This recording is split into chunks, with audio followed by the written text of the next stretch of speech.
Professor Jayashankar గారి 90th జయంతి సందర్భంగా మనము ఇక్కడ అధికారికంగా ఈరోజు ప్రొఫెసర్ జయశంకర్ కి మెమరీలో క్రియేట్ చేసుకున్న పార్క్లో ఈ స్టాచ్యూకి మనం గార్లాండింగ్ చేసుకోవడం జరిగింది. అండ్ ఈసారి మనము అధికారికంగా ఈ ప్రోగ్రామ్ చేసుకుంటున్నాము. అలానే కలెక్టరేట్లో కూడా మనం ఫోటో గార్లాండింగ్ అండ్ చిన్న ప్రోగ్రామ్ లాగా ఏర్పాటు చేసుకోవడం జరిగింది. ఈ ప్రోగ్రామ్కి చేసిన ప్రతి ఒక్కరికి ధన్యవాదాలు. జై భీమ్లు, నమస్కారాలు సోదరులారా. ఈరోజు స్వర్గీయ గౌరవనీయులు పెద్దలు మాన్యులు తెలంగాణ కోసం అహర్నిశలు కష్టపడి తన సర్వస్వ జీవితాన్ని కూడా అంకితం చేసిన గొప్ప మహనీయుని వల్ల 12వ జయంతి సందర్భంగా నాకు ఈ విధంగా అవకాశం దొరకడం నా పూర్వజన్మ సుకృతం అనుకుంటా. ఎందుకంటే వారు ఎన్నో త్యాగాలు తెలంగాణ కోసం ప్రతి అహర్నిశలు రాత్రులు తెలంగాణ కోసం కష్టపడ్డ పెద్ద మేధావి. అలాంటి వ్యక్తి మన వరంగల్ జిల్లాలో, అంటే ఉమ్మడి వరంగల్ జిల్లాలో భూపాలపల్లిలో పుట్టడం ఇది మన ప్రపంచానికి విద్యావేత్తలందరికీ కూడా ఒక నిదర్శనం, ఆదర్శంగా తీసుకోవాల్సిన సందర్భం కూడా. వారు ఎన్ని గంటలు ఎన్ని రోజులైనా కూడా తప్పించే తెలంగాణ కోసం తప్పించాడు. అనునిత్యం తెలంగాణ పోరాటంలో ఉద్యమకారులను ఉవ్వెత్తున వారిని ఆదర్శంగా తీసుకొని ఈరోజు మనం తెలంగాణ సాధించుకున్నామంటే డాక్టర్ బిఆర్ అంబేద్కర్ గారి యొక్క ఫలితాలు, అలాగే మన గొప్ప మహనీయుడు జయశంకర్ గారి యొక్క త్యాగాలని మనం మర్చిపోవద్దు. తప్పనిసరిగా వారి దురదృష్టం వారు తెలంగాణ సాధించుకున్న రోజులలో లేకపోవడం, కానీ వారి ఆత్మ ఎప్పుడు మనల్ని ఆశీర్వదిస్తుందని తెలంగాణ ప్రజలను ఏదైతే తెలంగాణ పోరాటంలో యువకులందరూ కూడా ఏకతాటి మీద వచ్చిందంటే దానికి నిదర్శనం మన ప్రొఫెసర్ జయశంకర్ గారు. సో వారి యొక్క ఆత్మకు శాంతి చేకూర్చాలని, వారి కుటుంబానికి కూడా ఎల్లవేళలా ఈ ప్రభుత్వం అండగా ఉంటుందని నేను భావిస్తూ మీ సమయం ఇచ్చినందుకు ధన్యవాదాలు. డాక్టర్ జయశంకర్ గారి జయంతి సందర్భంగా ఈరోజు కార్యక్రమాలు అధికారికంగా ప్రభుత్వం తరఫున మనం నిర్వహించుకుంటున్నాం. తెలంగాణ కోసం 1952 నుంచి కూడా తన విద్యార్థి జీవితం నుంచి కూడా పోరాటం చేసిన వ్యక్తి, తెలంగాణ గురించి అనేక రిపోర్ట్స్ను వెలువరించిన వ్యక్తి. అంతేకాకుండా తెలంగాణలో ఏం జరుగుతున్నది అనే అంశం మీద, తెలంగాణలో జరిగే ఆకలి చావుల మీద, రైతుల ఆత్మహత్యల మీద, తెలంగాణ వెనుకబాటుతనం మీద, తెలంగాణ నీటి అంశం మీద, నిధుల మీద, నియామకాల మీద విస్తృతంగా తన పరిశోధనతో సమాజాన్ని చైతన్యం చేసిన వ్యక్తి డాక్టర్ జయశంకర్ గారు. మరి వారు వరంగల్లో పనిచేసిన, సిఫిల్లో రిజిస్ట్రార్గా పనిచేసిన, కాకతీయ యూనివర్సిటీ రిజిస్ట్రార్గా పనిచేసిన, వైస్ ఛాన్సలర్గా పనిచేసిన, రిటైర్మెంట్ తర్వాత పూర్తి స్థాయి ఉద్యమానికి అంకితమై పనిచేసిన విషయాలు మనందరికీ తెలుసు, వరంగల్లో ఉన్న వాళ్ళందరికీ కూడా. వారు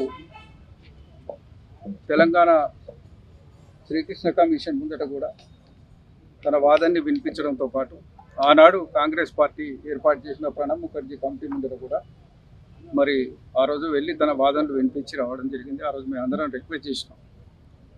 ఆయనే ఏ రోజు కూడా పార్టీలకు అనుబంధంగా చూడలేదు. తెలంగాణ సాధన కోసం ఎవరైనా పర్వాలేదు, మనకు ఎవరు వచ్చినా కలుపుకొని పోతాం, ఎవరితోటైనా మనం కలిసి పనిచేస్తామన్న ఒక సాధన స్ఫూర్తితో పనిచేసిన వ్యక్తి. కాబట్టి తెలంగాణ మొత్తాన్ని జాగృతం చేసి చైతన్యం చేసి తెలంగాణ రాష్ట్ర స్థాపనలో కీలకమైన వ్యక్తిగా మిగిలిపోయినారు. వారు లేని లోటు మనకి తీర్చలేని లోటు. వారి సంస్మరణార్థం కాకతీయ విశ్వవిద్యాలయంలో 2013 నుంచి వారి ఎండోమెంట్ లెక్చర్స్ని, స్మారకోపన్యాసాలని ఏర్పాటు చేయడం జరిగింది. అనేక మంది పెద్దలు, వరవరరావు గారు, అరగోపాల్ గారు, శివలింగ్ ప్రసాద్ గారు, కొకాటే గారు, అనేక మంది పెద్దలు వారి స్మారకోపన్యాసాలతో మరి సమాజాన్ని జాగృతం చేసే ప్రయత్నం కూడా చేయడం జరిగింది. ఈరోజు కూడా ఎస్ వెంకటనారాయణ గారు అని సీనియర్ జర్నలిస్టు, అంతర్జాతీయ వ్యవహారాల మీద నిరంతరం రాసే పెద్ద వ్యక్తి, మన హన్మకొండ జిల్లా వాసి కమలాపూర్ ప్రాంతానికి చెందిన వ్యక్తి ఈరోజు రావడం జరిగింది. వారు ఇవాళ ఎండోమెంట్ లెక్చర్ని డెలివరీ చేస్తున్నారు. ఇవాళ రాష్ట్ర వ్యాప్తంగా అధికారికంగా ఈ కార్యక్రమాల్ని దిగ్విజయంగా నిర్వహిస్తున్న ప్రభుత్వానికి కూడా నేను హృదయపూర్వకంగా ధన్యవాదాలు తెలియజేసుకుంటున్నాను. ఇవాళ మా శాసనసభ ప్రాంగణంలో కూడా జయశంకర్ గారి జయంతి ఉత్సవాలు కూడా జరుపుకున్న నేపథ్యంలో మరి రాష్ట్ర వ్యాప్తంగా ఆయన ఆలోచనలు కింది స్థాయి దాకా తీసుకువెళ్ళి తెలంగాణ సమాజాన్ని జాగృతం చేయడమే వారికి అర్పించే నిజమైన నివాళని ఈ సందర్భంగా నేను తెలంగాణ జాతిపిత కీర్తిశేషులు ప్రొఫెసర్ జయశంకర్ గారి జయంతిని పురస్కరించుకొని యావత్ తెలంగాణ ప్రాంతంతో పాటు తెలంగాణ వాదులు ఉన్నటువంటి అనేక దేశాలలో కూడా వారిని స్మరిస్తూ అనేక కార్యక్రమాలు నిర్వహిస్తున్నటువంటి ఈ సందర్భంలో ఈరోజు గతంలో పిలువబడే ఏకశిలా పార్క్ను వారి నామకరణంతో ప్రొఫెసర్ జయశంకర్ గారి ఉద్యానవనంలో కూడా అనేక కార్యక్రమాలు నిర్వహిస్తున్నటువంటి ఈ కార్యక్రమానికి పెద్దలు కౌన్సిల్ వైస్ చైర్మన్ ప్రకాష్ అన్న గారు మరి అనేక మంది మా కార్పొరేటర్లు బీఆర్ఎస్ పార్టీ కార్పొరేటర్లు తెలంగాణ వాదులు మేధావులు అందరూ కూడా పాల్గొని వారిని స్మరించుకోవడం జరిగింది.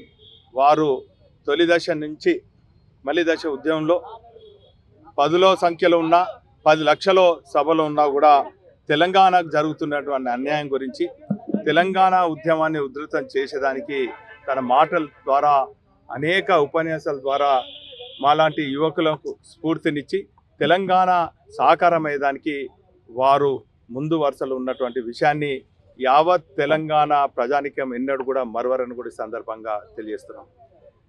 నీతి నిజాయితీ నిబద్ధతకు మారుపేరుగా ఉన్నటువంటి జయశంకర్ సార్ గారితో మాకు విద్యార్థి దశ నుంచి వారితోని అనేక సందర్భాలలో మరి కలవటం అదృష్టంగా భావిస్తున్నాం.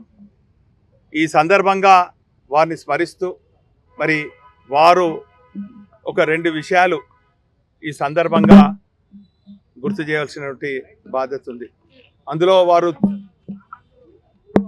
తొలిసారి కాకతీయ యూనివర్సిటీ వైస్ ఛాన్సలర్గా నియమించిన తర్వాత కొంతమంది మేధావులు కొంతమంది విద్యార్థులు కాలేజీ గారితో మరి వచ్చి సన్మానించే సందర్భంలో సన్మానాన్ని సున్నితంగా తిరస్కరించుకొని వారు ఆ రోజు ఒకటే చెప్పిండ్రు, వీసీగా బాధ్యతలు ఎప్పుడైనా ఉన్నప్పుడు సందర్భంలో ఎప్పుడైనా ఎక్కడైనా తప్పు జరిగితే కాలేజీ గారితో నన్ను దండించాలని చెప్పినటువంటి గొప్ప విషయం. అదేవిధంగా వారి వీసీ హయాంలో ఎక్కడ కూడా అవినీతికి ఆస్కారం లేకుండా నిజాయితీతో పరిపాలన చేసినటువంటి విషయం. తెలంగాణ ప్రజానీకానికి జయశంకర్ గారికి విడదీయని బంధం. బీఆర్ఎస్ పార్టీ సిద్ధాంతకర్తగా ఉండి టీఆర్ఎస్ పార్టీ సిద్ధాంతకర్తగా ఉండి కేసీఆర్ గారికి అనేక సందర్భాల్లో వెన్నుదండగా ఉండి మరి తెలంగాణ ఉద్యమాన్ని ఉధృతం చేసినటువంటి మహనీయులు జయశంకర్ గారికి మరి ఘనంగా నివాళులు అర్పిస్తూ మరి వారి ఆశయ సాధన కోసం మేమందరం కూడా మరి పునరంకితమవుతాం. వారు చూపెట్టినటువంటి బంగారు తెలంగాణ నిర్మాణం కోసం మేమందరం కూడా కంకణబద్ధులు అవుతామని కూడా ఈ సందర్భంగా తెలియజేసుకుంటున్నాం.